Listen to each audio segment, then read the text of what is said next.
Oke, cek cek. Oh, sorry, ternyata dari tadi ke-mute ya, teman-teman ya. Pantesan. Halo, oke. Halo teman-teman, buat yang di Zoom, sorry ya, ternyata dari tadi ke-mute. Jadi teman-teman, hari ini kita akan telusuri beberapa insight-insight baru tentang lokasi di mana Atlantis. Udah agak lama memang kita nggak bikin virtual tour kayak gini yang temanya historis dan investigatif ya, teman-teman. Kita bener-bener ngubek-ngubek sana-sini dari berbagai macam sumber. Akhirnya kita dapat insight baru lagi dari sahabat sekaligus guru kita, namanya Om Rumi Sidarta. Nah, Om Rumi kemarin di salah satu private session ya gitu ya, kita ikut juga sama teman-teman yang lain, kita ngobrol-ngobrol, ada insight baru tentang lokasi Atlantis ini, dan aku teman-teman 99% yakin ya, certain kalau ini adalah lokasi Atlantis itu berada sebenar-benarnya, teman-teman ya. Jadi kalau teman-teman penasaran di mana lokasinya, please stay tune sampai nanti akhir, karena kurang lebih kita akan berjalan sekitar 1,5 jam ya sampai nanti. Jadi teman-teman stay tune aja sampai selesai buat bisa menemukan lokasinya di mana, karena kita akan keliling ke beberapa belahan dunia yang dipercaya juga menjadi tempat-tempat Atlantis. Jadi teman-teman, namanya virtual tour, kita tetap akan jalan-jalan, kita akan tetap lihat-lihat lokasi-lokasinya seperti apa gitu ya, teman-teman ya. Nah, by the way, ini buat teman-teman yang expect banyak sekali metode-metode visual dengan VR seperti yang biasa kita bawakan. Mohon maaf, kita nggak keburu siapin, karena jujur aku juga baru sembuh ya, aku juga baru baru selesai isoman banget ini, jadi langsung bawain virtual tour seperti ini. Jadi mudah-mudahan bisa cukup memuaskan sama teman-teman ya. Kita akan lebih berat ke storytelling-nya, karena memang ya materinya juga berat, teman-teman ya. Kita studi literatur cukup banyak baca-baca ke sana kemari gitu ya, teman-teman ya. Nah, sambil aku mau salam sapa lagi nih, ada Kak Arka nih baru gabung. Halo Kak Arka. Ada Kak Vandita juga. Halo Kak Vandita.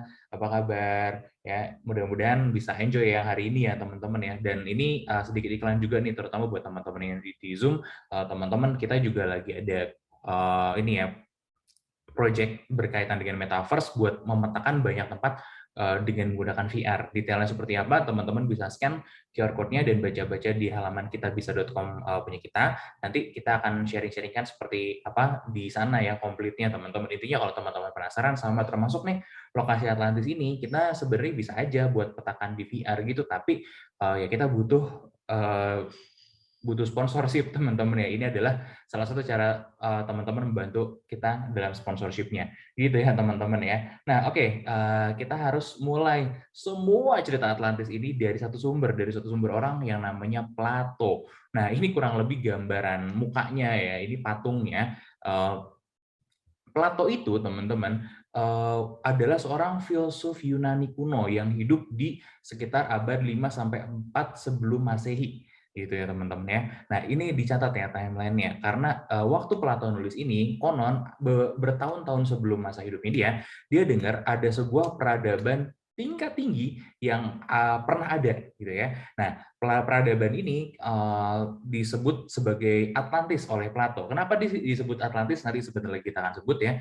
Kalau menurut timeline-nya Plato itu ribuan tahun sebelum dia, bahkan ada yang mengatakan 9.000 tahun sebelum masanya Plato. Ya, artinya ini adalah sesuatu yang lama banget, yang ancient banget buat Plato. Nah, tapi teman-teman nggak menutup kemungkinan ada some errors ya, karena Plato ini sebenarnya nggak tahu dari sumber premier, tapi dia dengar dari cerita orang ini dengar dari cerita seorang biarawan di Mesir gitu ya, teman-teman. Jadi Plato ini adalah orang ketiganya ya, dari sumber utama diceritain ke temannya cerita ke Plato gitu ya. Jadi mistranslation sangat mungkin sekali terjadi gitu ya. Jadi sumber tertuanya itu adalah dari literatur Mesir kuno gitu, teman-teman. Nah, Plato itu menyebut ada sebuah tempat bernama lengkap Atlantis Nessos, teman-teman. Nah, ini adalah nama lengkapnya Atlantis ya. Nama bener-bener lengkapnya Atlantis adalah Atlantis Nessos. Ini penting, kenapa teman-teman? Ini gambaran aja ya, buat gambar aja Aquaman, karena Aquaman itu konon katanya mengambil lokasi di Atlantis. Setelah Atlantis tenggelam, berubah menjadi peradabannya orang-orangnya Aquaman gitu, Atlantean katanya gitu ya, kalau di komiknya DC. Tapi ini buat for fun aja, kenapa pakai gambarnya Aquaman, biar lebih relate teman-teman sama yang namanya Atlantis Nessos. Nah, Atlantis Nessos artinya adalah kepulauan milik Atlantis. Atlas. Atlas ya itu adalah nama teman-teman ya. Nama dari siapa sih? Nah, nama dari seorang apa ya kalau kita bilang seorang legendaris gitu ya. Seorang legenda, seorang raja dalam legenda. Kenapa? Karena dikatakan Atlas itu adalah anak dari dewa laut sendiri, dewa Poseidon.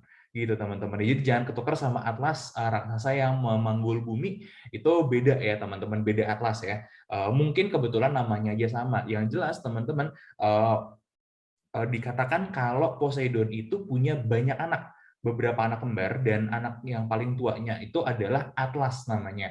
Nah, Atlas ini dikasih sebuah region paling gede, sebuah tempat. Tempat ini dibangun langsung sendiri oleh oleh Poseidon yang akhirnya menjadi sebuah kota pelabuhan. Nah, berbentuk ring gitu, bulat-bulat, dan kemudian dijadikan apa ya, tempat tinggal buat istrinya dan rakyatnya si Poseidon ini, dipimpin oleh anak tertuanya namanya Atlas. Makanya Plato ngotot banget nyebut tempat ini sebagai Atlantis Nessos atau pulau punyanya Plato gitu teman-teman ya. Nah, sebelum ke Atlantis Nessos ini kita mau ajak kamu lihat-lihat dulu deh ke tempat rumahnya Plato, teman-teman, biar ada idea. Karena gini, teman-teman, si fisik Atlantis ini sendiri itu nggak bersisa, teman-teman. Nah, kita mau ajak teman-teman ke Akropolis di Athena, teman-teman ya. Kita bayangin aja deh, di abad kelima, abad keempat sebelum Masehi, ya orang-orangnya lagi pada ngumpul di sini, murid-muridnya Plato, kemudian ngedenger ceritaan Plato tentang si Atlantis ini. Nah, kira-kira orang-orang saat itu akan membayangkan sebuah kota ya ala-ala Yunani kuno. Seperti inilah gambarannya. Oh, mungkin semegah ini ya. Nah, kita lihat sekarang aja reruntuhan Yunani kuno itu benar-benar amazing, teman-teman, benar-benar luar biasa. Ya, strukturnya, gimana mereka bisa ngebangun tempat kayak gini di atas gunung dan lain sebagainya, itu benar-benar sesuatu yang extraordinary. Nah, bayangkan teman-teman, saat itu ya, orang-orang Yunani bisa dikatakan menjadi puncak peradaban di masanya. Nah, Plato itu bilang, kamu tahu ada tempat namanya Atlantis Nessos ya. Atlantis Nessos itu punya peradaban yang jauh lebih tinggi, jauh lebih modern, jauh lebih bagus daripada punya kamu. Orang-orang terkejut dong. Orang-orang Athena waktu itu terkejut dong. Kok bisa Plato ngomong kayak gini? Tempat apa itu? Nah, Plato kemudian cerita dalam bukunya ya Timaeus dan Kritas tentang sebuah dialog yang menggambarkan cerita tentang Atlantis itu sendiri. Dan digambarkan memang Atlantis itu sangat-sangat maju, peradabannya sangat baik gitu ya, sangat modern dengan standar masa itu. Jadi jangan bayangkan teman-teman kalau orang-orang Atlantis itu punya mobil terbang, punya apa namanya ya, punya robot dan lain sebagainya, itu nggak ada ya. Hanya kayak gini aja teman-teman. Sekarang kita tinggal di Indonesia. Kalau kita mau cari peradaban yang lebih maju daripada di Indonesia, kita kemana? Kita mungkin bisa ke Amerika. Kita mungkin bisa ke Jepang, Korea Selatan gitu ya. Kita udah bisa lihat banyak sekali hal-hal yang jauh lebih canggih daripada yang ada di rumah kita. Nah, itu kurang lebih itu sebetulnya hal yang sama dengan yang dilihat sama orang-orang Yunani saat Plato melihat menceritakan tentang Atlantis itu sendiri, teman-teman. Nah, jadi nggak ada sebetulnya kayak catatan tentang mobil terbang kayak gitu, tapi yang bikin Atlantis itu lebih canggih adalah kemampuan metalurginya mereka, kemampuan karya seninya mereka, seni arsitektur, manajemen air itu jauh lebih baik daripada yang diketahui sama orang-orang Yunani gitu teman-teman. Nah, ini Akropolis ini by the way teman-teman, kita udah sempat bikin live virtual tour dari sini. Ada yang ikutan belum waktu itu ya? Jadi kita benar-benar shoot seluruh lokasi di sini ya, kecuali beberapa tempat harus sembunyi-sembunyi karena nggak boleh buka kamera. Jadi dipelototin sama petugasnya. Jadi kita ya agak melipir-melipir gitu ya. Kalau teman-teman penasaran, boleh nanti DM aja, kita bisa kasihin rekamannya.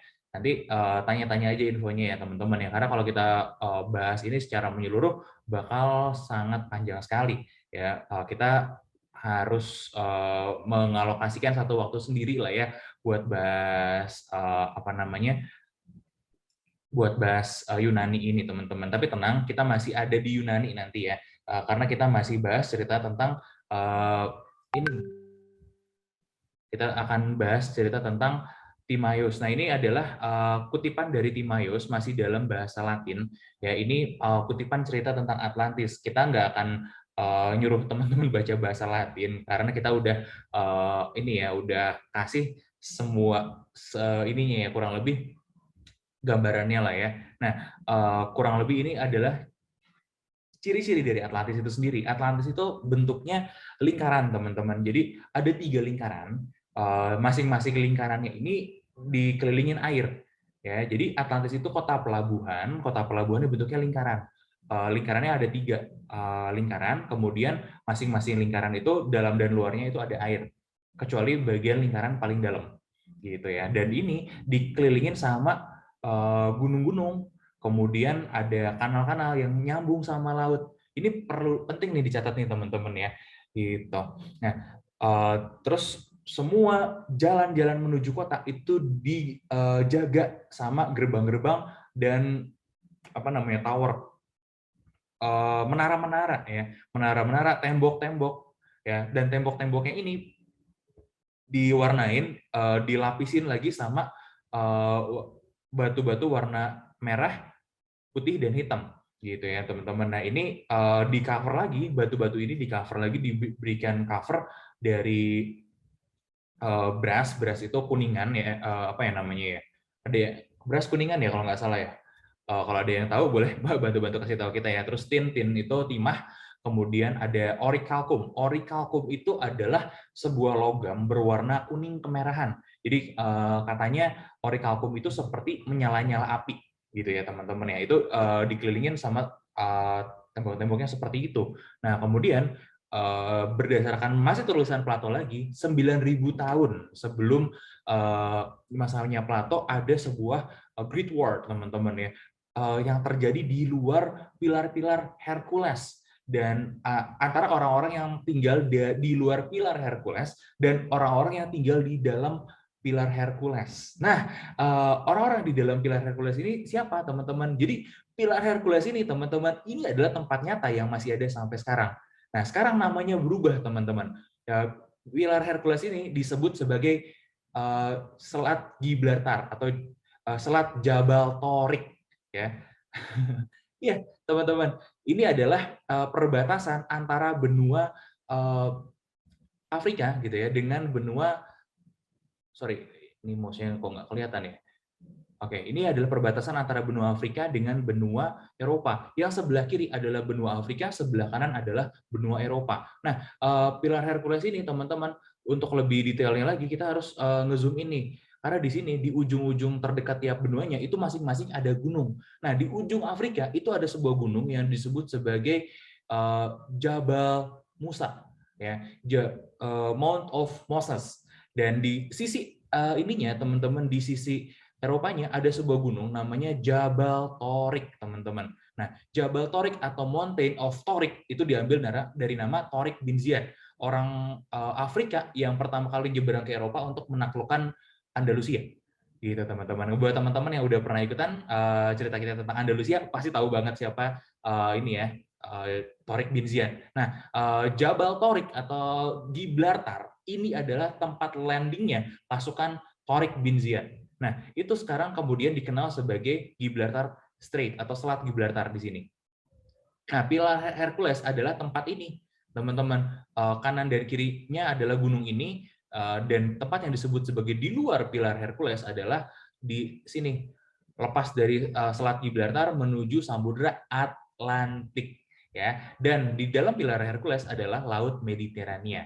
Oke, balik dulu ya. Kita harus identifikasi dulu nih tentang nama Atlantis itu sendiri dan tempat Atlantis itu sendiri ya, sebelum kita bisa cerita lebih lanjut tentang lokasinya di mana.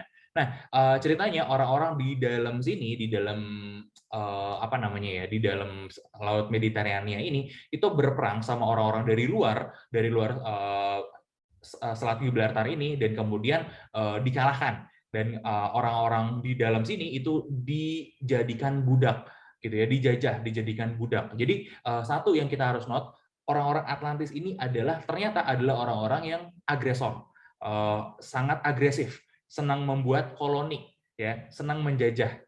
Nah, itu ciri-cirinya ya ternyata ya teman-teman ya. Kemudian eh, akhirnya orang-orang di dalam Laut Mediterania ini bikin aliansi, orang Mesir, orang Libya, orang Sisilia, kemudian orang Yunani, itu mereka bikin aliansi, orang Itali itu bikin aliansi teman-teman ya, karena semuanya tempat itu dikuasain sama orang-orang Atlantis ini, dan mereka ngelawan orang-orang Atlantis ini. Dan begitu mereka semua selesai menang dari perang itu, kemudian ada earthquake dan banjir besar dalam 1 hari 1 malam. Itu semua tempat di Atlantis ini diluluh lantakan dan kemudian tenggelam. Nah, tenggelamnya itu dia area Atlantis ini kemudian menjadi sebuah lumpur hitam yang nggak bisa dilewati gitu teman-teman. Jadi lumpur hitam ini kuncinya teman-teman ya, tenggelam dan menjadi lumpur hitam. Bilang masuknya ada yang bilang tenggelam ke laut, tapi sebetulnya lebih exactnya lagi tenggelam ke dalam kedalaman laut. Jadi artinya ibaratnya kalau kita turun sampai 0 sea level aja itu udah nyampe ke kedalaman laut sih sebenarnya. Nah, intinya tempat ini kemudian menjadi sebuah tempat dengan lumpur hitam. Apa sih tempat dengan lumpur hitam? Sebetulnya ini bukan deskripsi laut, tapi ini deskripsi rawa-rawa. Dicatat dulu teman-teman. Nah, oke, kita balik dulu ya. Kita balik dulu, kita akan lihat-lihat dulu tentang gimana sih gambaran Atlantis. Ini kita dapat dari Pragattivadi. Ini kurang lebih gambarannya ya teman-teman ya, walaupun nggak akurat. Kenapa nggak akurat? Kurang akurat ya. Karena ringnya cuma 2 dan ini ring terluarnya terlalu besar kalau untuk gambaran exactnya Atlantisnya Plato. Jadi di luar sini harusnya masih ada air lagi. Nah, dekat sini memang ada gunung, betul. Gitu ya. Jadi kurang lebih gambarannya tempatnya bulat-bulat kayak gini. Nah, di sini ada gerbang-gerbangnya. Gerbangnya harusnya memang lebih dari 1 dan gerbangnya ini dijaga oleh tadi menara-menara dan penjaga, jadi nggak bisa sembarang orang masuk. Nah, ini orang mau masuk ke Heart of Atlantis-nya harus masuk dari gerbang-gerbang itu, kemudian kapalnya berlayar, namanya juga pelabuhan ya, nanti akan ada pelabuhan-pelabuhan lebih kecil lagi untuk masuk ke dalam level-level di dalamnya sini. Di tengah-tengahnya ini ada jalan, jadi dihubungin sama jalan-jalan gitu teman-teman ya. Nah, di sini di luar kanal ini teman-teman itu adalah laut lepas. Nah, lautnya di mana? Tentu saja Samudra Atlantik gitu teman-teman. Nah, ini yang jadi poin-poin yang menarik nih teman-teman ya. Makanya di zaman dulu teman-teman banyak orang yang menulis kalau Atlantis itu sebetulnya berada di Samudra Atlantik gitu ya. Ini salah satu gambarannya ya teman-teman. Ini adalah benua Afrika, ini adalah Hispania, itu Spanyol, kemudian di seberangnya ini Selat Gibraltar nih, Pillar of Hercules tadi, di seberangnya ada benua yang kemudian tenggelam. Nah, ini di antara Afrika dan Eropa dengan Amerika. Kalau gambaran orang-orang zaman dulu, ya matching sih dengan ini ya, karena deskripsi Atlantis itu adalah just about outside the Gibraltar Strait. Jadi sebetulnya deskripsi Atlantis itu adalah begitu keluar dari dari Pilar Hercules, kamu akan menemukan Atlantis kurang lebih sekitar 1.000 stadia. Ternyata teman-teman nanti kita nemuin ya ada satu tempat itu cuman sekitar 900 stadia dari sini teman-teman, dan ada satu tempat lagi kita agak lupa nama kotanya, jadi kotanya masih ada sampai sekarang, itu jadi penunjuk kalau keluar dari Pilar Hercules ini kalian akan ketemu satu kota, di seberang kota itu ada di garis lurus dari kota itu ya, seberang-seberangan itu adalah Atlantis gitu teman-teman, dan kotanya masih ada, nanti kita akan cari lagi di mana ya. Nah, jadi masuklah ke pertanyaan kita, di mana sebetulnya Atlantis ya kan? Nah, di mana Atlantis? Kita harus tahu dulu tadi ya. Ini Pillar of Hercules yang sebelah sebelah selatan itu adalah sorry ya sini ya. Sebelah selatan adalah Jabal Musa, gunung ini ya, Gunung Musa, Gunung Nabi Musa katanya. Kemudian di sebelah utara itu adalah Jabal Torik, Gunung Torik di Gibraltar. Jadi Gibraltar itu sebetulnya adalah nama pelafalan Latin dari Jabal Torik, ya, Jabal Torik atau Gunung dari Torik ya. Ini tempat landingnya Torik bin Ziyad tadi. Nah, ini teman-teman, tempat ini menjadi kunci pertama di manakah lokasi Atlantis. Nah, ini gambarannya teman-teman ya. Kita agak kecilin dikit biar kelihatan. Ini sebetulnya kalau teman-teman perhatiin di ujung-ujung gambarnya semuanya ada gunung ya. Ini Jabal Moses, ada Jabal Musa, dan di sini adalah Jabal Torik. Ini kalau teman-teman lewat ke Gibraltar, teman-teman pasti akan ngelihat dua gunung seberang-seberangan, itu seolah-olah kayak bagian dari pilar. Nah, wajar kalau sampai akhirnya disebut sebagai Pillar of Hercules. Sorry, minum dulu ya. Nah, kita akan cari lagi nih teman-teman ya. Kita akan balik lagi ke petanya teman-teman. Ini tempat tadi ya. Kita udah lihat bentuk Jabal Musanya sama ini ya teman-teman, sama ini ya, sama Jabal Toriknya. Nah, sekarang kita harus melihat alternatif preposisi, karena Plato itu kan orang Yunani teman-teman, dan saat itu dunia yang dikenal sebagai orang Yunani adalah terbatas pada laut Mediterania saja. Nah, jadi ada satu preposisi yang menyatakan jangan-jangan Plato itu terlalu jauh mengukurnya, sampai-sampai Atlantis itu sebetulnya jauh lebih dekat daripada yang disangka-sangka mereka, yaitu adanya di daerah Laut Mediterania. Jadi for the record, teman-teman, di Laut Mediterania ini sendiri ada tempat-tempat yang ini ya, ada tempat-tempat yang memang kena bencana alam, terus tenggelam tempatnya ke air, gitu, ke laut. Nanti kita akan bahas. Ini aku sambil cek lagi, mana ya? Sejauh mana dia? Oh, oke, oke. Sebentar lagi ternyata. Nah, kita akan lihat dulu ya dari sini. Kita maju lagi ke salah satu titik di Laut Mediterania. Nah, tepat di tengah-tengah Laut Mediterania, teman-teman, ingat tadi kita membahas sebuah logam namanya orichalcum. Ya, orichalcum itu adalah produk original Atlantis, karena Plato bilang orichalcum itu di masa kita sudah tidak dikenal lagi. Di masa Plato tidak dikenal lagi, tidak ada yang tahu cara manufakturnya orichalcum. Nah, beberapa tahun yang lalu, teman-teman, di Gela, ini namanya nama kotanya Gela ya, di Sisilia, Italia, teman-teman. Ini kepulauan juga di Mediterania. Kurang lebih cuma 3 kilo dari Gela itu ketemu kapal tenggelam, teman-teman. Nah, coba tebak kapal tenggelamnya dari zaman kapan? Zaman yang sebelum Plato, teman-teman. Kapal ini bawa muatan yang nggak sembarang muatan, teman-teman. Bawa muatan bentuknya kayak gini. Bentuknya kayak gini, warnanya kuning kemerahan. Ini ya dari Gela nih. Nah, ini inglot ini atau bongkahan-bongkahan ini adalah unprocessed metal. Jadi metal ini belum diproses, belum dibentuk, jadi nantinya akan dibentuk entah jadi pelapis sesuatu, entah jadi barang apa, jadi patung mungkin atau apa. Nah, ini akan diproses jadi gitu. Ini bukan emas, teman-teman ya. Kalau teman-teman lihatin kayak kemerahan, tapi bukan rose gold juga. Nah, ini teman-teman, ini matching sekali dengan deskripsi orichalcum. Ya, ini kurang lebih ketemunya itu ini sampai sekitar 2.600 tahun yang lalu ya teman-teman ya. 2.600 tahun yang lalu kira-kira umur barang ini.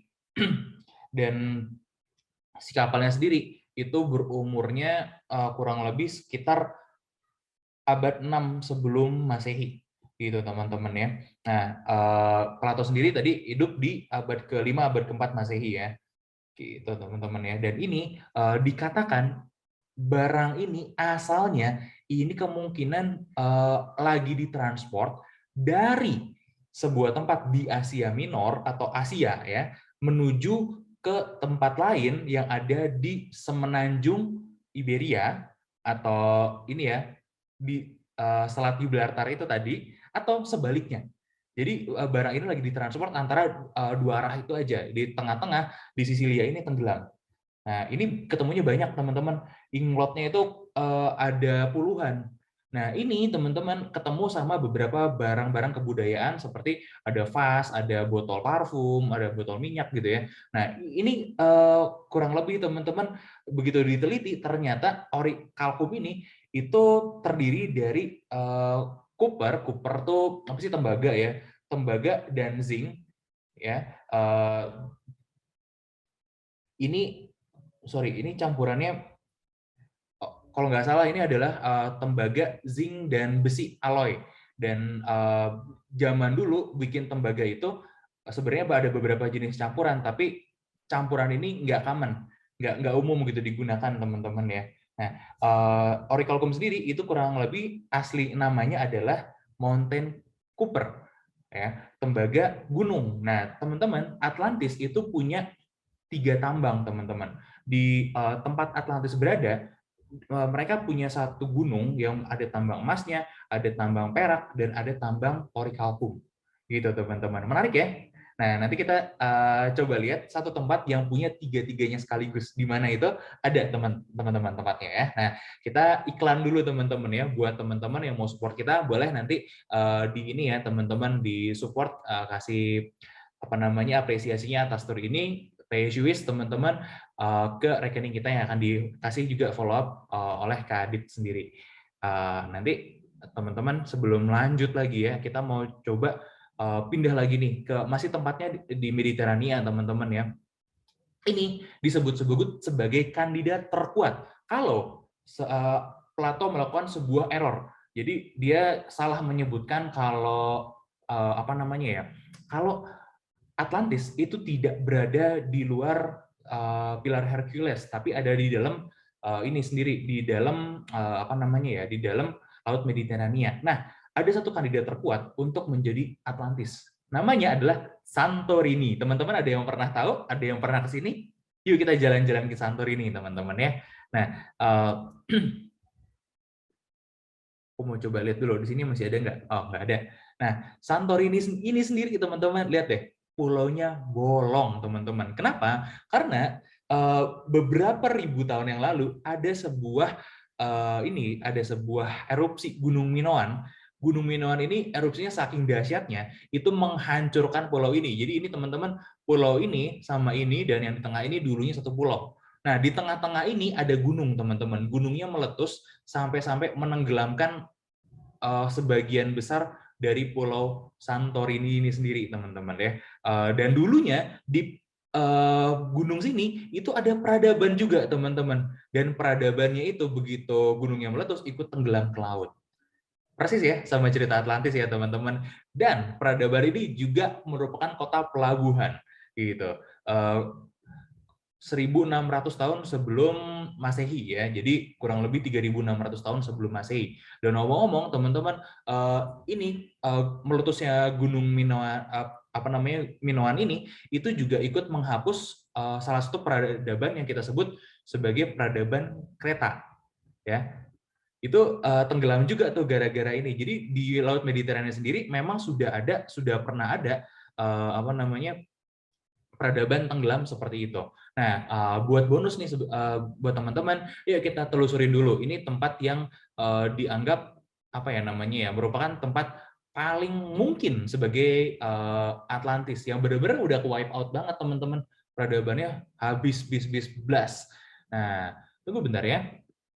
Ini teman-teman kalau penasaran video Santorini lebih lanjut, teman-teman bisa main ke Instagram kita. Nanti klik aja di link di bio, ada link ke YouTube kita, teman-teman. Nah, kita udah pernah ambil beberapa gambar di sana. Sorry, ini kayaknya nggak mau ini ya. Aku stop share dulu ya, kayaknya ada masalah di playernya. Tunggu sebentar.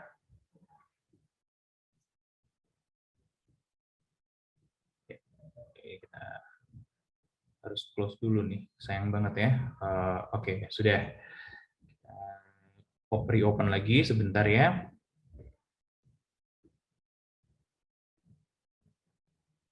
Ada yang udah pernah ke Santorini BTW teman-teman? Atau udah pernah ikutan virtual tour Santorini kita? Wah, sayang banget nggak mau buka. Tunggu bentar deh. Aku force quit dulu ya. Oke, udah.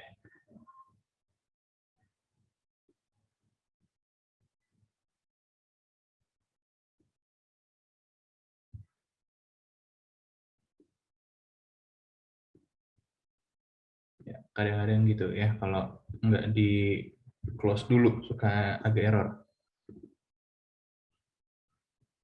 Nah, jadi kalau Santorini kan itu pulau ya.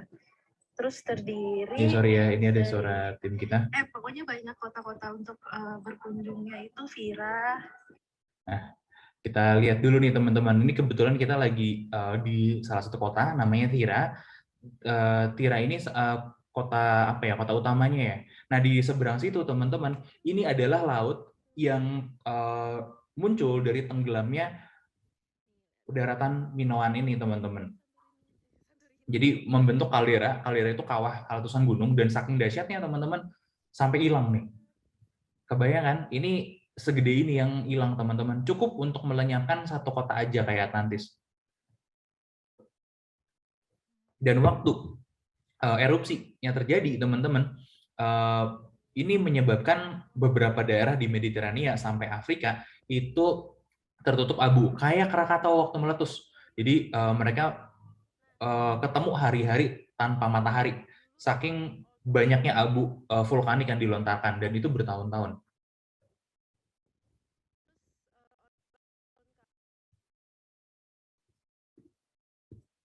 Udah kelihatan ya. Nah ini di Old Port-nya teman-teman ya.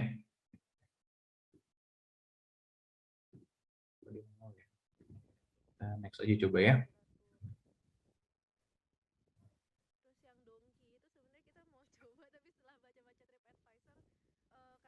Dan sekarang ini dipakai buat tempat wisata yang sangat terkenal ya. Siapa nggak tahu Santorini? Teman-teman kalau penasaran boleh kok cek lengkapnya lagi di ini kita teman-teman di YouTube kita ya. Karena kita udah bikin lumayan komplit tentang dua kota di Santorini ini teman-teman ya.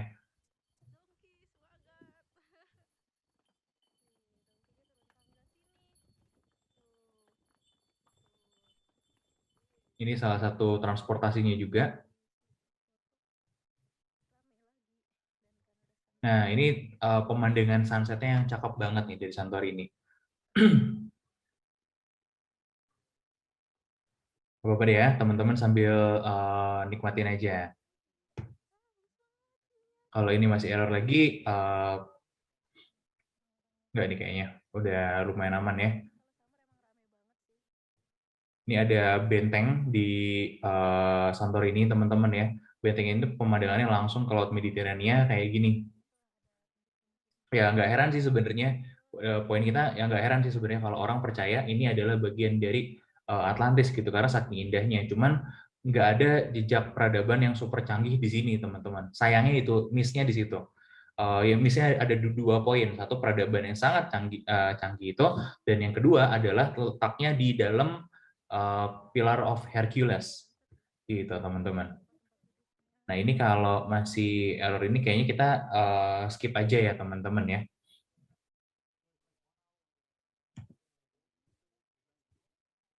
Ya kayaknya kita skip aja ya. Nggak bisa kita cepetin soalnya karena harusnya masih ada satu video lagi yang pakai VR biar bisa dikontrol, tapi ternyata nggak bisa nggak bisa uh, gerak. Oh, benar.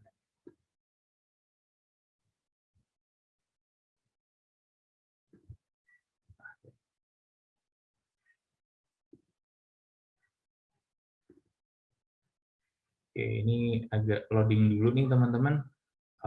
Kita moving on dulu aja ya teman-teman ya karena habis ini harusnya aku mau nunjukin Atlantic Ocean.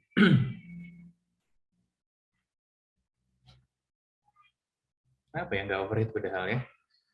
Apa mungkin sinyalnya aja kali ya kurang oke ya?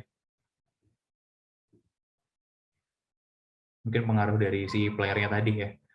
Baiklah, kita nggak akan pakai playernya itu lagi kayaknya sampai nanti beres. Ditunggu aja dulu sebentar ya.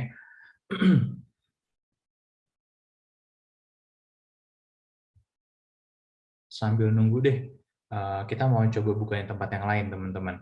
Nah, teman-teman, mungkin ini dari sini agak kebayang ya, ini sebenarnya adalah Samudra Atlantik, di mana ini adalah Afrika, di utaranya ada Eropa, nah kemudian geser ke kiri, itu adalah Samudra Atlantik, seberang Samudra Atlantik ini ada apa, teman-teman? Teman-teman pasti udah tahu kalau ada yang namanya benua Amerika, teman-teman. Nah, secara unik, teman-teman, benua Amerika ini ternyata jadi punya tempat ya, beberapa tempat yang diklaim sebagai potensial Atlantis. Nah, udah mulai kebuka nih ya. Coba kita pindah dulu.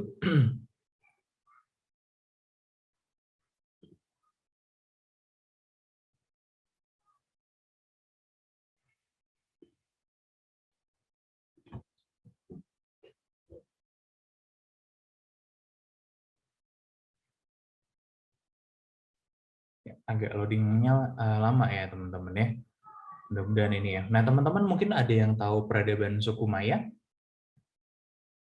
Nah, peradaban suku Maya itu, teman-teman, kalau teman-teman tahu, itu ternyata mengenal satu legenda tentang tempat yang tenggelam, teman-teman. Tempat ini dikatakan ya oleh orang-orang Maya adalah tempat asal-usul leluhur mereka tenggelam di dasar laut. Menarik ya. Nah, suku Maya sendiri memang terkenal sebagai peradaban yang bisa ngebangun piramid kayak gini. Tempat yang benar-benar apa ya, kalau kita bilang ya teknologinya advance sih sebenarnya dengan penampilannya orang-orang Maya yang segitu gitu. Ternyata mereka punya kemampuan untuk membangun piramid dengan batu-batu yang besar dan berat di tengah-tengah ya out of nowhere gitu. Di sini di tengah hutan gitu. Peradaban mereka pun terbilang cukup maju di masanya. Ini contohnya teman-teman ya. Ini salah satu piramidnya. Nanti kita mau ke yang lebih terkenal lagi. Chichen Itza, lebih di selatan lagi sedikit. Oh, sorry, salah urutan ya. Harusnya yang lain. Nah, kita mau ke Chichen Itza, teman-teman. Ini aku mau ngedemonstrasiin sebenarnya secanggih apa sih peradaban mereka. Dan nanti ternyata teman-teman, semua tempat-tempat yang kita bahas ini punya benang merah sendiri. Nah, ini Chichen Itza ini, teman-teman ya. Tempat yang kalau teman-teman pernah nonton Doraemon, ini Doraemon dan apa namanya Dewa Matahari. Nah, itu settingnya di tempat ini nih, teman-teman ya. Kita kalau ke atas ini nggak boleh naik, cuman boleh lihat dari bawah aja. Tapi ada sesuatu yang unik loh, teman-teman.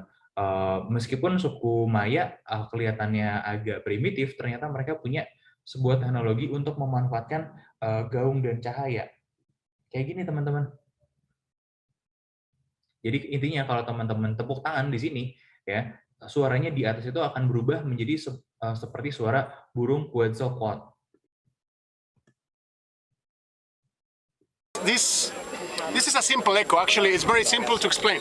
When you clap in front of a pyramid, of a slope, the sound will go to the top. In this case, a pyramid. You know? And if it's there a cavity or a temple, like in this case, the echo will come back to you. If you clap in front of an Egyptian pyramid, nothing happens because the sound goes away. But here, perhatiin suaranya teman-teman ya, berubah jadi suara burung, suara tepuk tangannya. Sound comes back. Why it sounds like a bird? Don't ask me that, because we don't know. But this is really impressive. Experts from different countries, experts in acoustics, they have come here to study, to try to know how this is possible. They leave the country just like they. And it works all four sides the same. Used to be. Now only two. Yeah, the north and the west. Menarik ya teman-teman ya, ternyata mereka punya kemampuan sampai segininya. Dan yang lebih gila lagi teman-teman, ternyata kalau kita gali-gali lagi, orang-orang Maya ini punya mitologi tentang dewa mereka yang berkulit putih. Ya, karena kalau dari ceritanya Plato, orang-orang Atlantis itu sebetulnya orang-orang ini kan, orang-orang Kaukasian gitu ya, ciri-cirinya Kaukasian banget.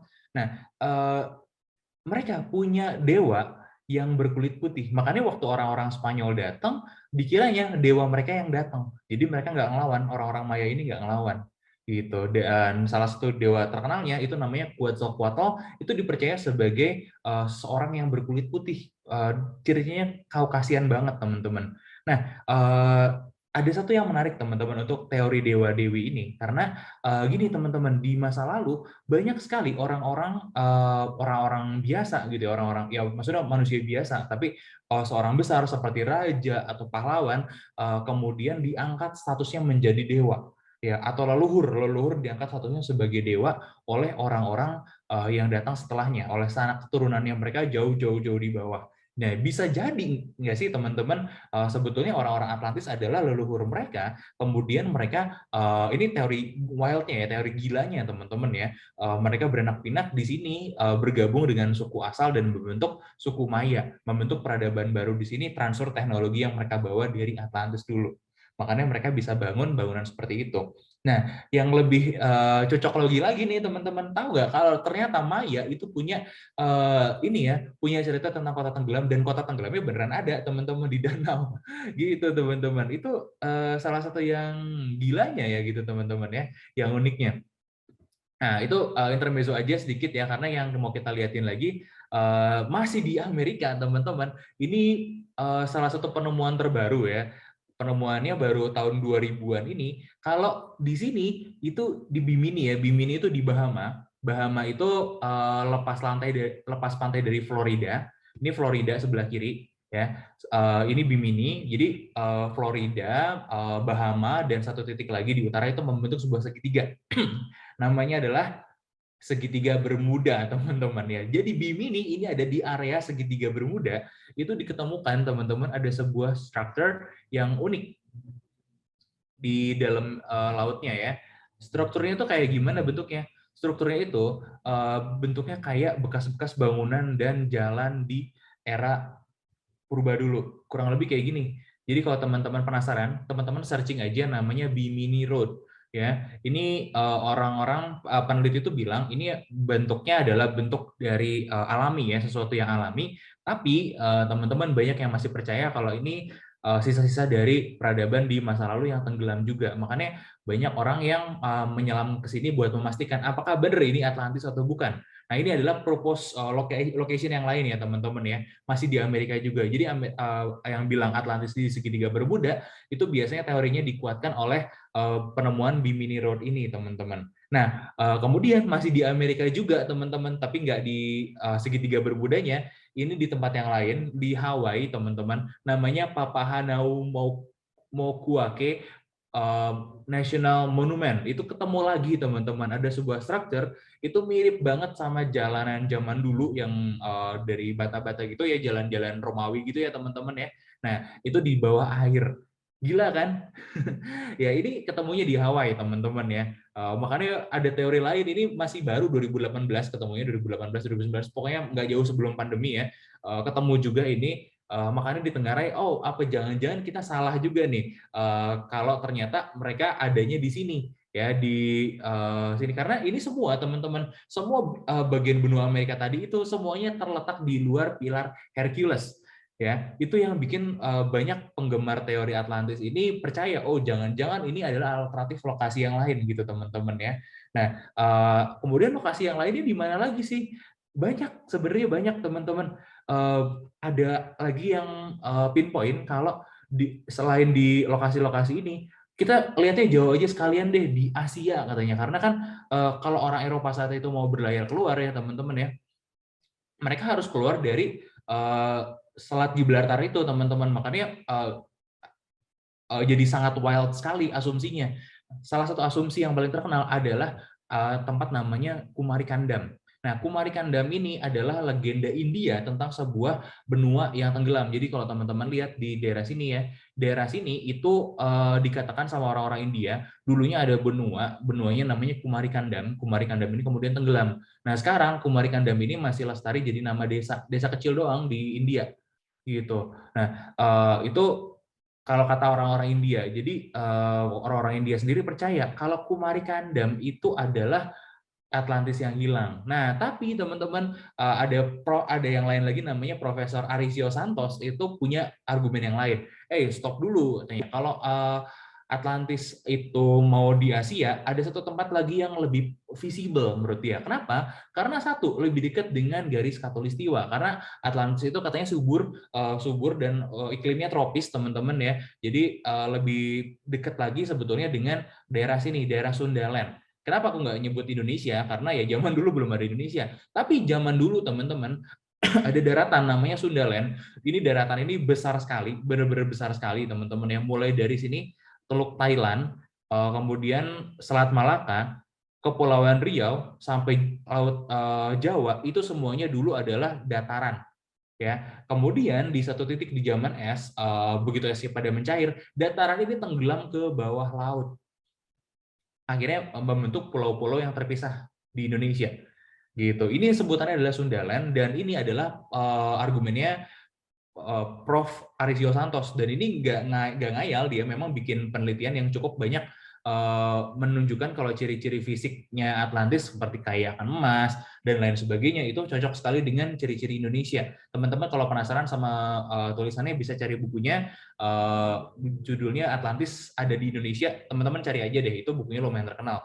Tapi aku pribadi nggak convince karena satu, masalahnya kalau orang-orang Indonesia, orang-orang Nusantara ya, orang-orang Sundaland zaman dulu adalah orang-orang Atlantis, ini akan menjadi sebuah masalah besar.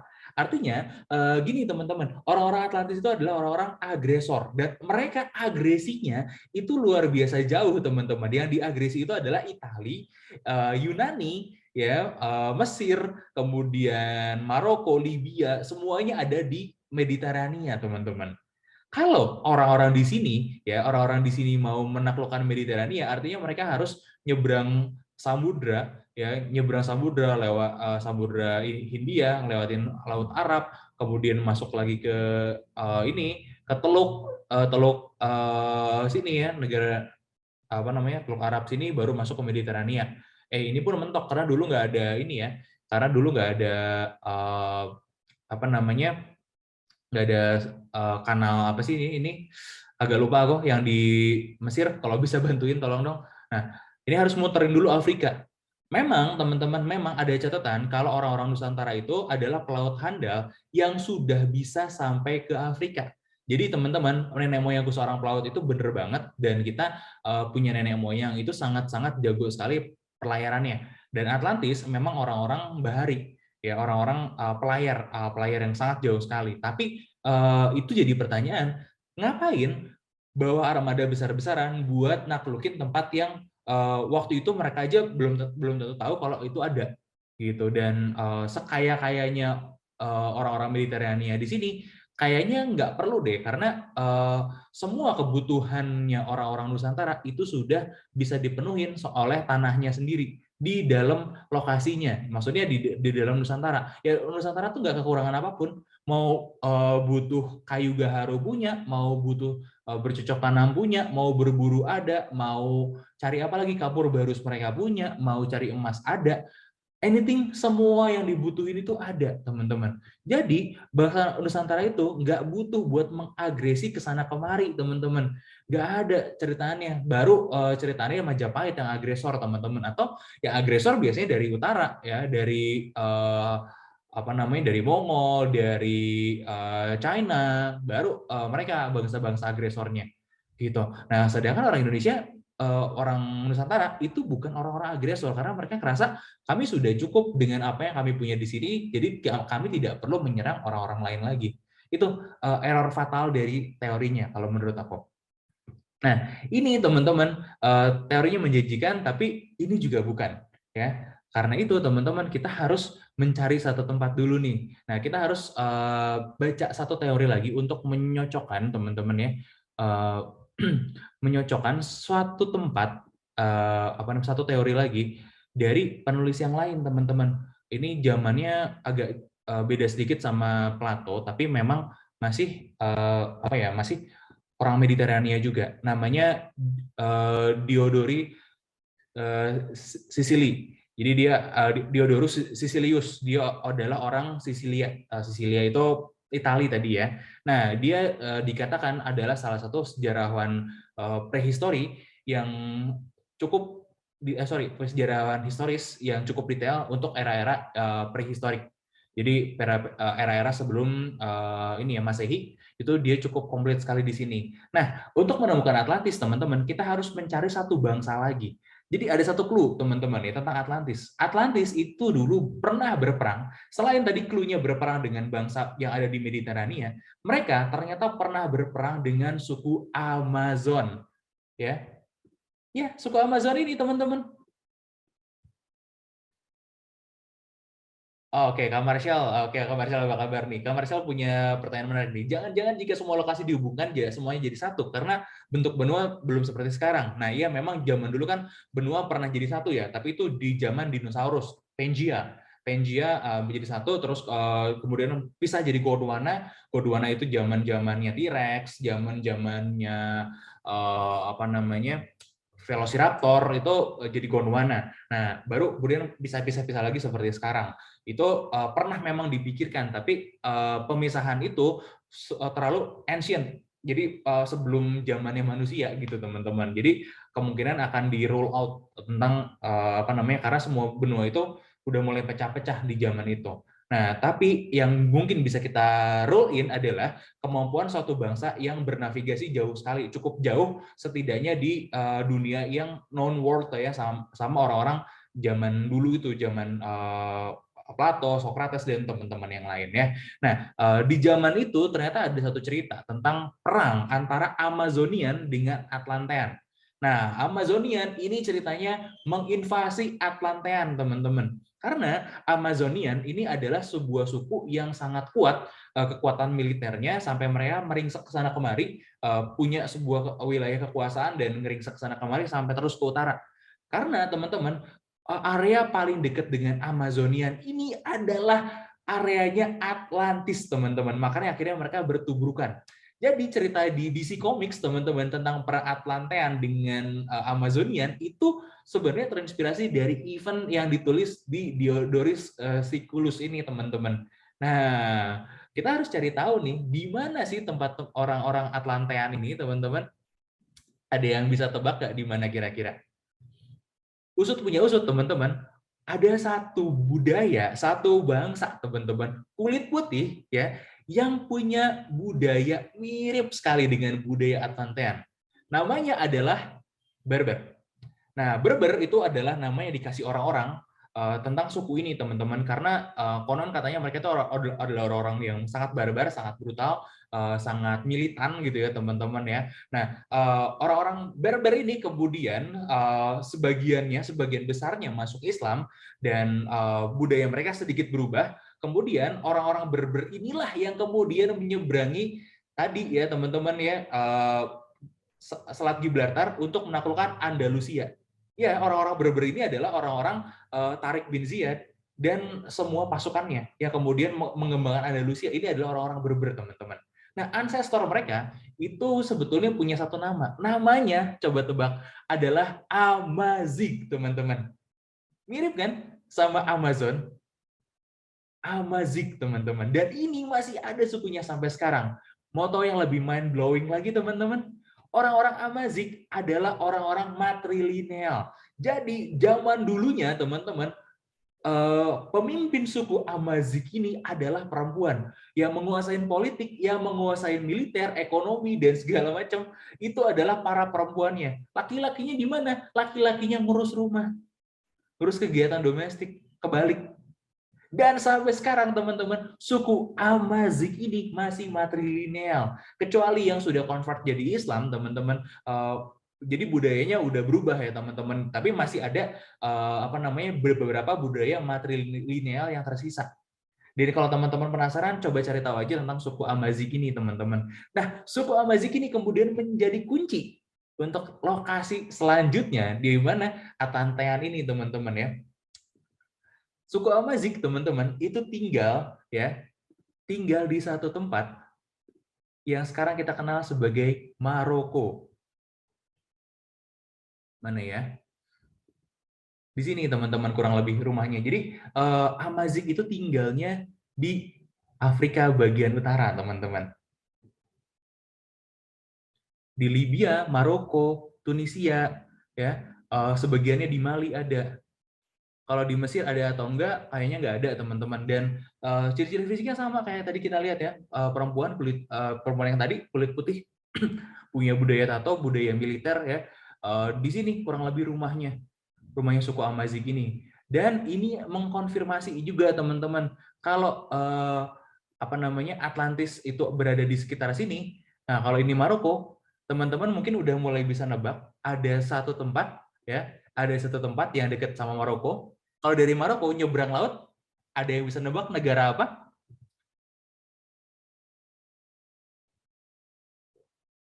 Ada yang bisa nebak negara apa?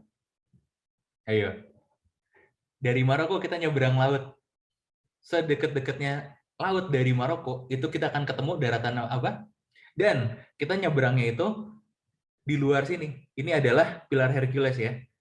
Selat Gibraltar tadi. Kita nyebrang ke sini. Ada yang tahu?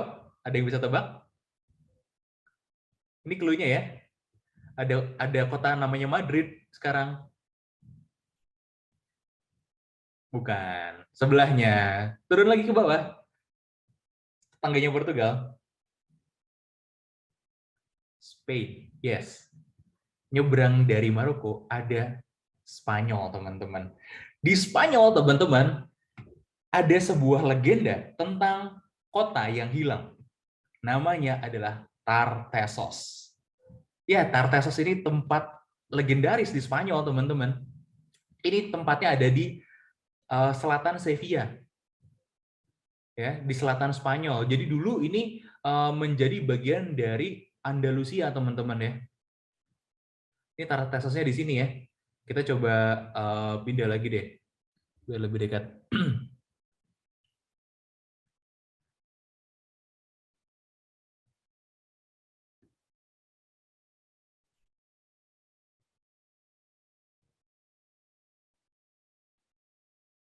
Oke, belum.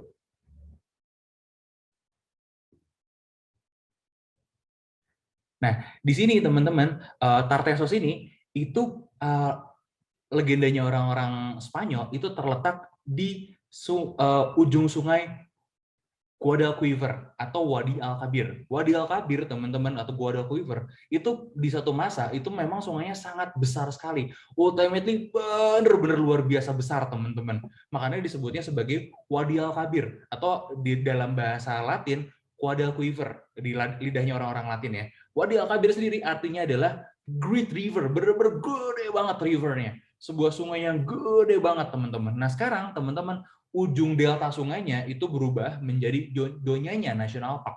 Dan ini yang nyebutin teorinya, teman-teman, itu bukan aku, ini teori lama, teman-teman. Jadi dulunya si Wadi Al-Kabir ini namanya adalah Baetis River di zaman dulu kala. Nah, ada seorang arkeologis ya, namanya Adolf Schulten. Nah, Adolf Schulten ini aslinya dari Jerman. Dia kemudian dengar tentang Tartessos, dia datang ke sini, dia neliti, dan dia ngambil satu kesimpulan kalau ternyata Tartessos itu pernah dikenal dengan nama lain nih, jangan-jangan ya, tempatnya di mana dia udah nyampe ke sini dan dia gali-gali-gali, nyari-nyari tempatnya, memang dia menemuin beberapa situs arkeologi di sini, teman-teman ya. Nah, nanti kita akan run through dulu ya. Kita akan run through cerita tentang Tartessos ini dulu. Oke, Tartessos itu, teman-teman, sebuah kota pelabuhan juga, teman-teman. Dan ini, teman-teman, konon ini juga relatable sama sebuah kota di Bible yang namanya Tarsus, mirip namanya dengan itu, teman-teman. Jadi ini adalah satu kota yang dianggap punya 3 nama, gitu ya. Tempatnya terletak persis di mulut Wadi Al-Kabir. Kita lihat dulu ya. Nah ini nih, ini Wadi Al-Kabir, Guadalquivir sekarang seginian ya. Nah dulunya lebih besar lagi, kebuka sampai sini. Kebuka sampai sini. Nanti kita akan lihat ini. Nah, Tartessos ini, teman-teman, ini adalah sebuah budaya. Ini bukan budaya asli Spanyol, tapi ini adalah sebuah budaya yang originated jauh dari Laut Mediterania. Nah, Ini dia gambarannya nih. Jadi dulu teman-teman di ujung Wadi Al-Kabir ini kebuka jadi kayak apa namanya? Kayak danau. Padahal ini delta sungai. Jadi delta sungai gede banget, luar biasa gede banget, kayak danau. Nah, di tengah-tengahnya ini ada daratan, teman-teman. Di dalam, dan itu terbukti memang dari apa namanya? Penelitian arkeologinya kalau memang di tengah-tengah sini betulan ada daratan dulunya. Nah, sekarang jadi apa? Jadi wetland, jadi apa namanya? Rawa-rawa, teman-teman ya. Rawa-rawa sebagian lagi jadi apa namanya? Jadi padang pasir kering, sebagian lagi tempat yang masih subur. Nah, di sini teman-teman, di Tartessos ini teman-teman ya, ini ketemu sebuah peninggalan peradaban yang aslinya itu korespondensi sama sebuah peradaban tua yang lain. Namanya adalah Phoenicians. Nah, jadi orang-orang di Spanyol Selatan ini ya, di daerah Tartessos ini yang dikatakan Tartessos ini sekarang itu punya peninggalan purbakala, barang-barangnya mirroring sama punyanya orang-orang Phoenicians. Jadi barangnya orang Phoenicians tapi ketemu di sana, kasarnya kayak gitu ya teman-teman ya. Dan orang-orang Phoenicians ini siapa? Orang-orang Phoenicians ini adalah orang-orang bangsa penjelajah lautan super hebat banget. Jadi mereka pelaut yang super kuat banget, dan mereka itu asalnya dari sini, dari Levant. Nah, teman-teman yang Kristen pasti pernah tahu istilah Levant ya. Levant itu adalah tanah yang sekarang menjadi Syria, kemudian apa namanya, sekitarnya Syria ya, Syria, kemudian apa Palestina, dan sekitarnya itu namanya adalah Levant ya. Nah, dari situ mereka tinggal di sini ya. Sekarang tempat tinggal mereka itu lebih tepatnya daerah ini, daerah Syria. Nah, orang-orang Phoenicians ini sebetulnya adalah keturunan dari bangsa Kanaan. Oke? Masih satu rumpun sama orang-orang Yahudi. Masih orang satu rumpun sama orang-orang sana, orang-orang Kanaan situ. Nah, cuman mereka itu akhirnya menjadi orang-orang ini, orang-orang pelaut. Nah, mereka berjalan dari sini membentuk koloni di Siprus, kemudian ngelewatin Asia Minor di sini ya, ke Kreta. Mereka ngebangun koloni lagi di apa namanya, di utara Afrika, di Siren, kemudian lanjut lagi ini di Maroko, di Carthage. Carthage itu juga apa namanya, ini kalau nggak salah masih Maroko, kalau nggak Maroko ini Tunisia. Carthage ini juga kotanya punya mereka. Mereka kemudian ngebangun koloni juga di Sisilia, di Sardinia, teman-teman. Ingat Sisilia tadi ketemu apa? Di Sisilia ketemu kapal yang tenggelam bawa inglot yang antara transfer dari Asia Minor sini, daerah sini, menuju ke Semenanjung Iberia, atau sebaliknya dari Semenanjung Iberia balik ke sini. Yang bawa apa tadi? Yang bawa orichalcum. Nah, itu Sisilia itu adalah trade routes-nya mereka, trade routes-nya orang-orang Phoenician. Nah, dari sini mereka terus bikin ini ya, koloni-koloni sepanjang pantai di Mediterania. Jadi mereka memang bangsa agresor, teman-teman. Mereka bikin koloni sampai ke Semenanjung Iberia, jauh di luar Pillar of Hercules, ya. Ini tempat asalnya mereka nih teman-teman ya, di Tripoli, Libya. Baalbek ini dulu wilayah orang-orang Phoenicians. Siprus juga dulu punyanya orang-orang Phoenician. Jadi keluar dari sini mereka kemudian bikin koloni di Siprus. Koloninya sebenarnya nggak gede, isinya cuma sekitar 1.000 orang gitu. Tapi ada di mana-mana koloninya teman-teman. Kebayangkan rutenya sejauh itu teman-teman ya. Dan mereka punya satu ini teman-teman, dipercaya teman-teman ya, ini adalah tempat orang-orang Phoenicians itu punya koloni terjauh itu di Semenanjung Iberia. Nah, ini tadi yang sebelah kanan ini keluar dari Selat Gibraltar, dari Pillar of Hercules, kemudian masuklah ke sini teman-teman ya. Di sini ini tempat yang disebut sebagai Tartessos tadi teman-teman.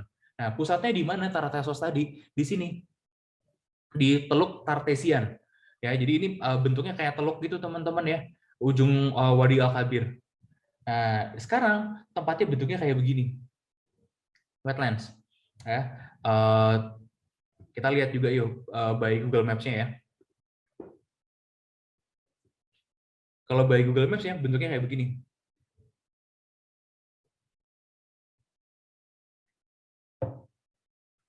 Pemandangannya kosong. Sekarang jadi Taman Nasional Donyanya. Nah, Donyanya National Park ini, teman-teman, ini dipenuhin sama rawa-rawa, ya, rawa-rawa berlumpur hitam. Ingat kata Plato, Atlantis tenggelam dan menjadi tempat berlumpur hitam. Memang dulunya dipercaya ada sebuah sebuah apa ya namanya itu, bencana alam yang terjadi di daerah sini, teman-teman ya. Nah, nanti kita lihat lagi ya. Ini di sekitar Donyanya National Park ini kemudian ketemu, teman-teman, kerajinan emas. Ini, teman-teman, ini adalah kerajinan emas yang punya koneksi sama kerajinan emasnya orang-orang Finisian. Nah, jadi apa namanya? Ini ketemunya di dekat Sevilla, ya, masih daerah sini juga. Nah, ini ketemu di tahun 1958, kurang lebih umurnya udah 2.700 tahun, ya. Dan ingat, ini punya relasi sama orang-orang Finisian tadi. Nah, kemudian ketemu lagi ada sarkofagus. Sarkofagus ini adalah sarkofagus dengan Finisian origin, ya. Ketemunya di daerah sini juga, teman-teman. Artinya memang sangat besar sekali bukti kalau orang-orang Finisian memang tinggal di sini, ya. Bahkan mereka punya sebuah kuil, teman-teman ya. Kuil ini kurang lebih dari sekitar abad ke-5 sebelum Masehi gitu, teman-teman ya.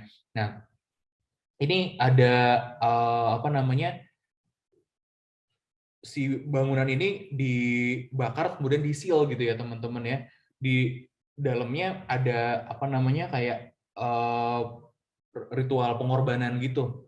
Nah, kemudian teman-teman, ini baru sekitar 3 tahun yang lalu ada orang yang bikin apa ya namanya itu, dokumenter ya. Ada orang bikin dokumenter ketika dia menemukan sesuatu yang unik nih, teman-teman. Jadi orang ini orang Jerman, dia seorang yang penasaran banget sama apa ya namanya itu, sama Atlantis. Kemudian satu hari dia nggak sengaja lihat satelit imaging dari Tartessos ini, teman-teman ya, daerah Tartessos ini.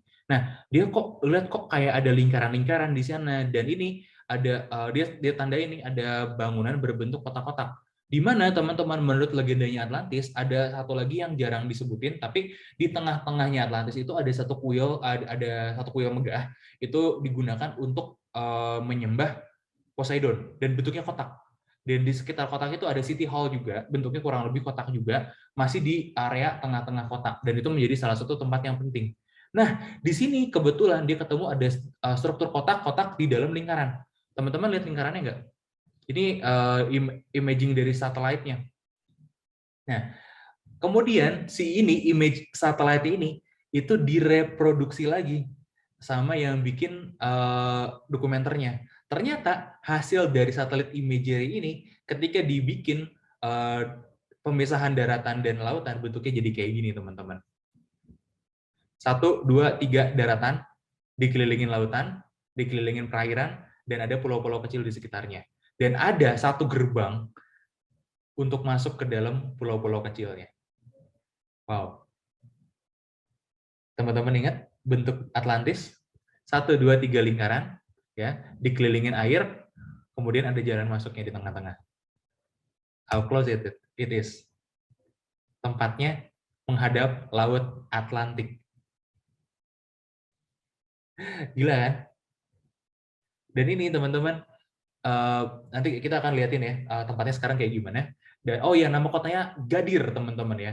Dan di sini ada satu tempat namanya Gadir di dekat sini. Nah, kota Gadir ini dulunya namanya Kadir, dan ini sudah ada di clue tentang Atlantis. Atlantis itu menghadap kota Gadir ini, teman-teman.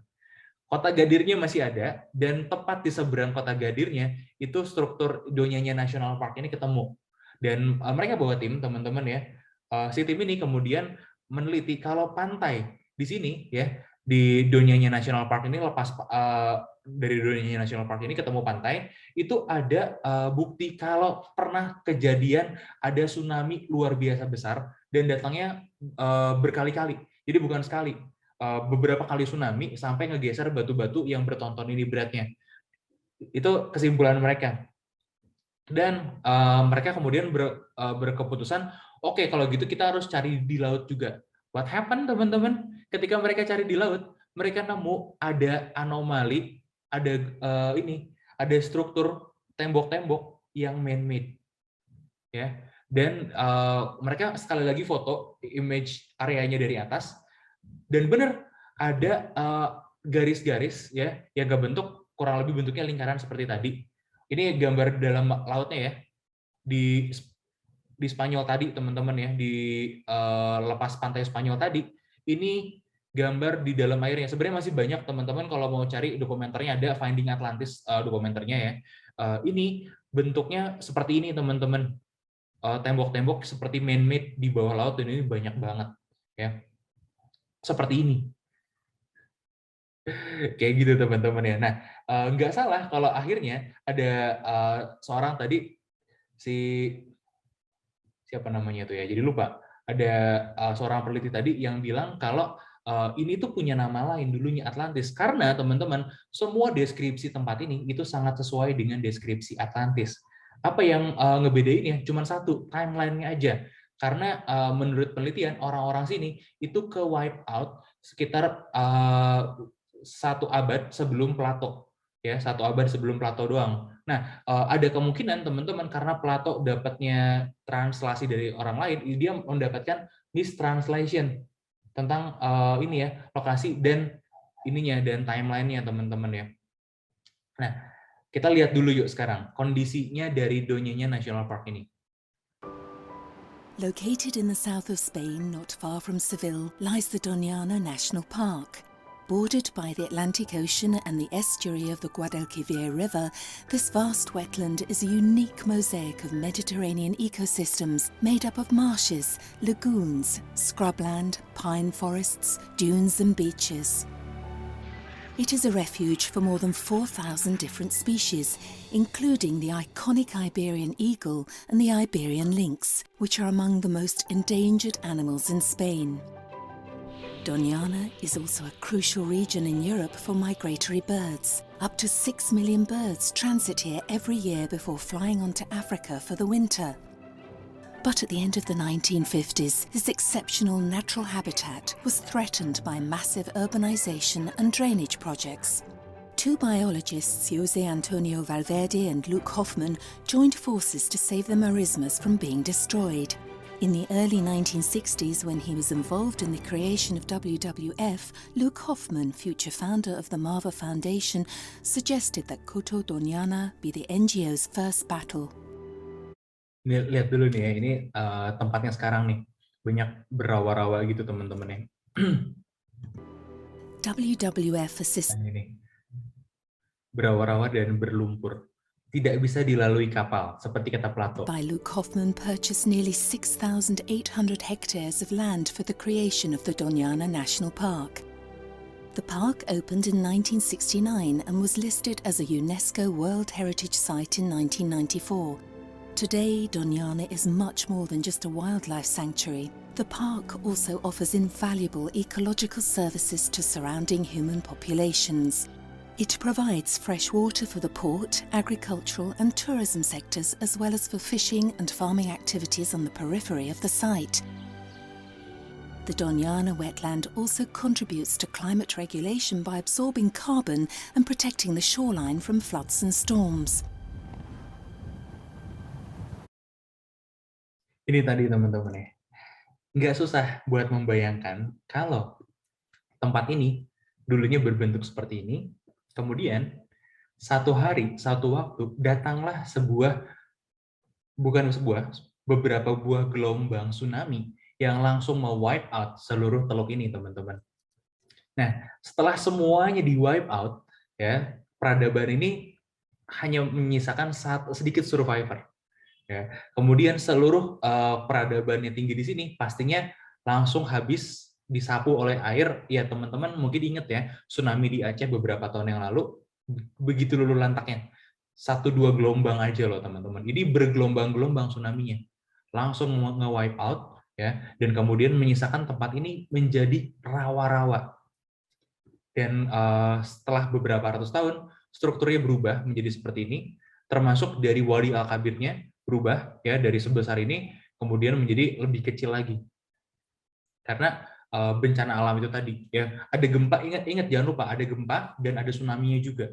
Nah, kemudian teman-teman, ini satu bukti arkeologi yang menarik lagi nih teman-teman ya. Nah, 10 mil dari Tartessos itu ada satu tempat yang ini ya, ada tempat seperti ini. Ini adalah tempat pengorbanan. Ini kuda-kuda diatur sedemikian rupa, terus kemudian dikorbankan, ditaruh di dalam kuil di bawah tanah, dan disil kuilnya rapat-rapat, dan kemudian dibakar. Nah, ini teman-teman, ini adalah sebuah ritual yang di zaman antiquity dulu dikenal sebagai apa ya, kayak meminta restu teman-teman ya. Karena gini teman-teman, ada satu hal yang harus kita pahamin. Kenapa orang-orang Atlantis itu nggak bersisa?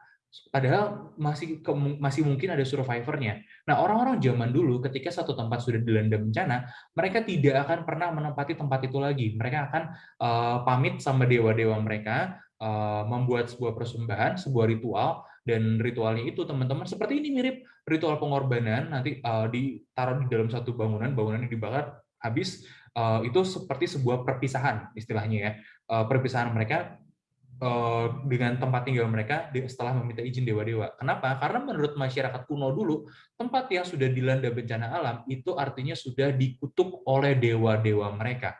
Nah, akhirnya mereka memutuskan untuk tinggal cari tempat baru, migrate, teman-teman, migrasi ya teman-teman ya. Buktinya apa teman-teman?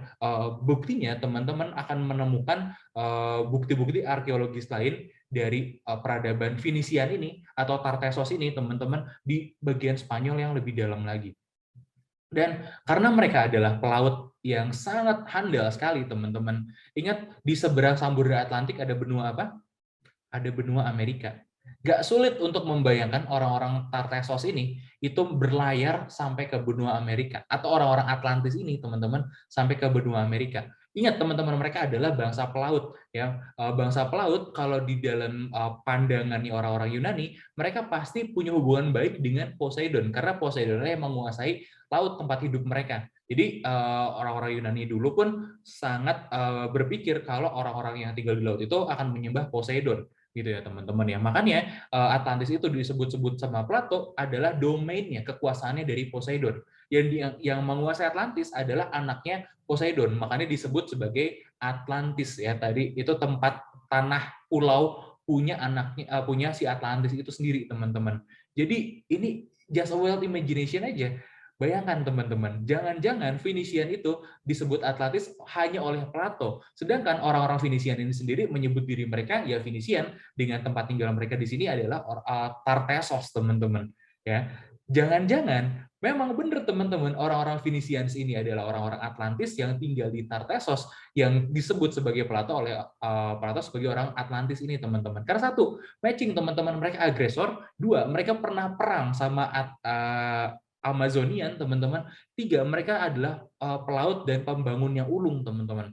Pelaut dan arsitektur yang ulung gitu ya. Mereka punya close relation dengan Poseidon tentunya. Dan ya itu tadi teman-teman ya, mereka tanah mereka kena bencana alam yang menenggelamkan dan membuat tempat itu menjadi rawa-rawa teman-teman. Mau dengar yang lebih gila lagi teman-teman? Di Amerika itu ketemu artefak dengan tulisan Finisian. Dan jangan lupa, orang Maya punya legenda tentang dewa-dewi mereka yang berkulit putih.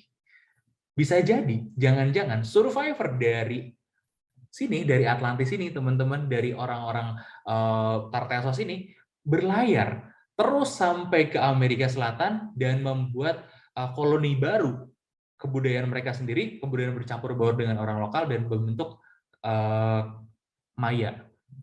Apa namanya, kebudayaan suku Maya. Nah itu tadi teman-teman Finding Atlantis, dan aku nggak bisa kasih argumen yang gimana banget. Mudah-mudahan ini cukup convincing teman-teman, dan ini juga mungkin seperti yang kata Kak Marshall ya, jangan-jangan pernah bergabung, aku mau offer some idea yang lebih menarik.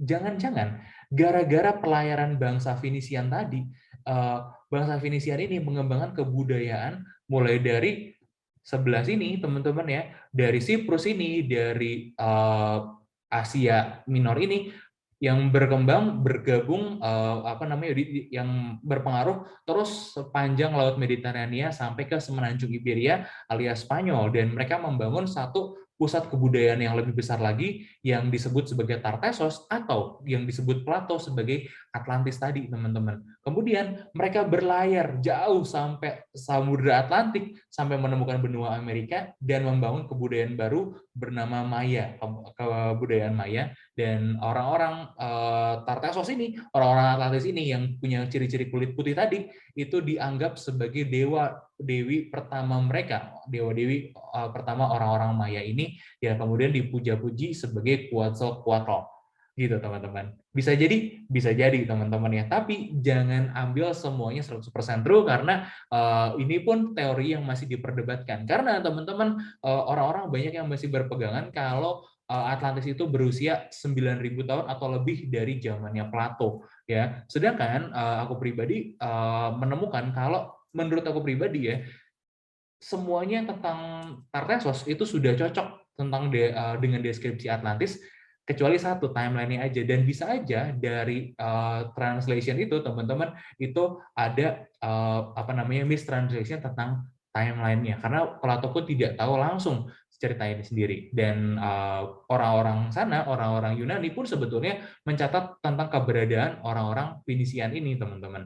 Nah, bisa jadi seperti itu. Nah, gimana pendapat teman-teman? Silakan kalau mau diskusi, kita ngobrol-ngobrol dulu. Tapi kalau enggak pun, teman-teman, kita sudahi saja pencarian tentang Atlantis ini sampai di sini. Mudah-mudahan ini menjadi sebuah petualangan yang menarik dan memberikan insight baru tentang keberadaan Atlantis, teman-teman. Gitu teman-teman ya. Kalau teman-teman yang nanya di mana ini, mungkin di sana tempatnya teman-teman bisa tunjukin. Tapi kalau teman-teman tanya di mana Atlantis, buat kita cuman ada 3 opsi teman-teman ya. Opsi pertama ada di pikiran Plato, opsi kedua ada di Tartessos, dan opsi yang ketiga ada di hati kita masing-masing. Oke teman-teman, terima kasih sudah mendengarkan, dan saya Dimas untuk Virtual Guide. Selamat malam teman-teman. Silakan kalau ada yang mau ditanyakan ya. Nah, oh iya teman-teman, kalau teman-teman tertarik, kita juga ada project ini ya. Kalau teman-teman mau bantu sponsorin kita, ya kita akan dengan senang hati buat mapping Tartessos ya, buat ngecek teori-teori tadi itu dari dokumenter tadi itu.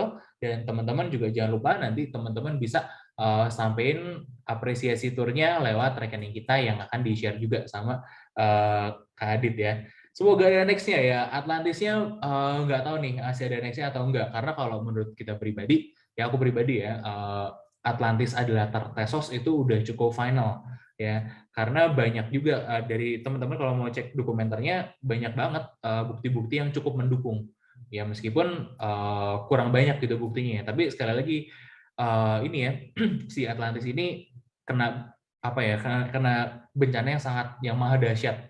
Wajar aja kalau banyak sekali yang ke wipe out dari kebudayaan mereka gitu teman-teman. Terutama yang bikin paling mencengangkan itu adalah ini sih, satelit imagery-nya. Bentuknya kayak gini, begitu disibak rawa-rawanya dan segala macam tetek bengeknya, bentuknya persis kayak gini, 3 lingkaran di dalam air. Kalau next-nya sepertinya kita bahasin lagi. Tapi kalau teman-teman tertarik ya lanjutannya, karena Maya dan Aztec itu sebetulnya kita udah pernah bawain ya, kemungkinan nyambungnya sama itu Maya, Aztec, dan El Dorado atau legenda kota-kota yang hilang yang lain. Kalau teman-teman mau, boleh dong komentar kota-kota yang hilang apa lagi yang harus kita cover nih. Kalau Shambhala kemarin kita udah ini ya, udah sempat bahas juga di Instastory. Kalau Shambhala kayaknya kurang banyak yang minat gitu teman-teman ya. Benua hilangnya paling mau basis ya memang ini ya, memang Atlantis. Sisanya kota yang hilang lagi adalah El Dorado. Oh iya, by the way teman-teman, ada yang kelupaan.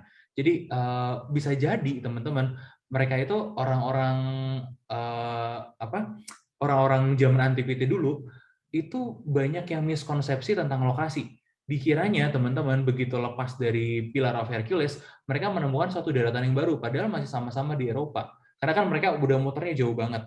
Nah, dan Atlantis ini teman-teman saking gedenya bisa aja dimiskonsepsi sebagai satu pulau di tengah lautan gitu teman-teman ya. Karena miskonsepsi itu tadi. Ini buat kita cukup satisfying sih penjelasannya dan kemiripannya. Ada yang bilang lagi satu tempat di Afrika yang ada mata badainya gitu, cuman buat kita kurang convincing karena terlalu jauh dari perairan. Sedangkan kalau Atlantis ini sangat dekat sekali dengan perairan dan budayanya juga match gitu sama budaya-budaya yang ada di sekitarnya. Gitu, terutama dengan beberapa clue-clue yang lain soal lokasi, bentuk dan interaksi budayanya. Oke, komersial ya, nanti mungkin Eldorado ya, atau kita coba cari dulu.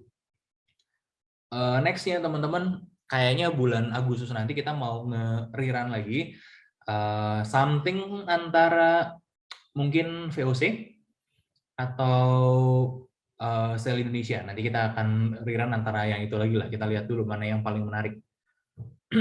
Kalau yang edisi sejarahnya kita masih ada punya VOC, Sengoku Jidai, kemudian yang belum kita bikin lagi itu adalah ini ya, restorasi Meiji zamannya Rurouni Kenshin.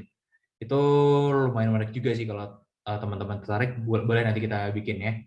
Gitu, teman-teman silakan kalau ada yang ada masukan atau ada yang mau ditanyakan. Kalau nggak ada, mungkin kita udahin dulu aja sampai di sini gitu. Gimana teman-teman? Ada yang mau ditanyakan lagi? Setuju juga sama ide kalau Atlantis ini ternyata ada di Spanyol dan ternyata udah diketemukan? Silakan komentar dan pendapat yang lain. Karena ini pun kalau dari segi keilmuan banyak yang masih perdebatkan kok. Ini banyak yang masih nggak setuju gitu. Oke, gimana?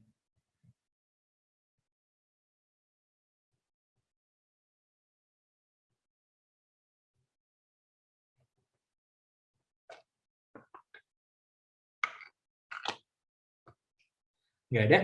Oke, berhubung kalau di WIB udah jam 9 lebih, apalagi di Wita dan Wit, mungkin aku izin undur diri dulu kalau gitu ya. Kita close dulu acara hari ini. Buat teman-teman yang masih di sini, boleh dong kita foto bareng dulu ya. Kalau nggak keberatan, mau minta tolong buka kameranya dulu, kita foto bareng. Nah, kalau enggak, juga nggak apa-apa. Teman-teman silakan. Oke, kita hitung ya. 1, 2, 3, cheers! Oke, terima kasih banyak semuanya. Terima kasih juga ke Marshall yang udah buka kameranya. Nah, itu tadi cerita tentang Atlantis dan Tartessos, teman-teman ya. Jadi buat yang kemarin udah ikut-ikut Instastory kita, ya udah kita teasing-teasing dikit tentang Tartessos, udah dapat jawabannya mudah-mudahan. Dan mudah-mudahan ini juga menjadi sebuah hiburan dan pengetahuan yang bermanfaat buat teman-teman semua. Oke, aku dan tim yang bertugas hari ini izin undur diri. Mudah-mudahan malam minggu teman-teman semua menyenangkan. Have a nice night and stay healthy and stay awesome. Bye-bye teman-teman. Aku izin buat close room-nya sekaligus close recording-nya juga ya. Ditunggu aja mungkin follow up email dan WhatsApp-nya dari Kak Adit. Terima kasih semuanya. Terima kasih kembali Kak Marshall, Kak Poppy, dan semuanya, Kak Devi, Kak Vandita, dan Kak Wahyu. Sampai ketemu lagi di lain waktu. Bye-bye, bye-bye. Oh, ada Kak Arka juga ya. Ada Kak Arka, sorry, ini yang lewat. Terima kasih juga, dan sampai ketemu lagi lain waktu. Bye-bye.